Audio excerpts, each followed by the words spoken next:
hamma usulli motor, kuchaytirilgan motor deyaveradi, lekin ko'pchilik qanot tayyorlanishini bilmaydi. Siz obunani bosib kuzatib turing, Nexia 2 ni qanoq qilib usulli qilishi birgalikda ko'rib chiqamiz. O'zi motor 3 ta asosiy qismi bo'ladi. Bu ko'rib turganingiz motori golovkasi. Shu ko'rib turgan 4 ta kamerani har bittasida 4 ta klapan bo'ladi. Usulli qilish uchun shu gnizdolaning o'rnini kattalashtirib shilib chiqiladi.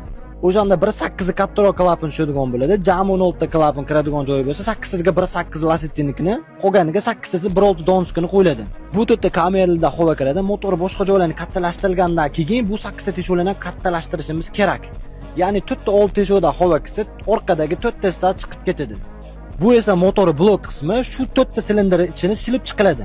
Qo'limda turgan narsalar silindr ichida tepa pastga tushib chiqib ishlaydigan porshullar. O'ng qo'limdagi Nexia 1.6 niki, chap qo'limdagi Tracker'niki. Endi biz 4 ta silindrni Tracker porshuniga moslab shilib chiqamiz. Faqat yana bitta e'tiborga olib qo'yadigan tarafi, Tracker porshuni ozgina uzunroq bo'lgani uchun tepasini ham nomga shilib qo'yamiz. Oldin 1.6 Nexia'ga 1.8 lasettinikini qo'yadi, lekin bir marta Tracker birikini qo'yib qo'ydi, yanada ot kuch qo'shildi.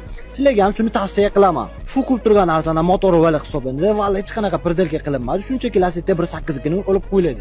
O'kala sizlarni ham o'shani usulini qildirmoqchi bo'lsangiz, bemalol murojaat qilaverasizlar, ishinglarni cho'tki qilib bitirib beramiz.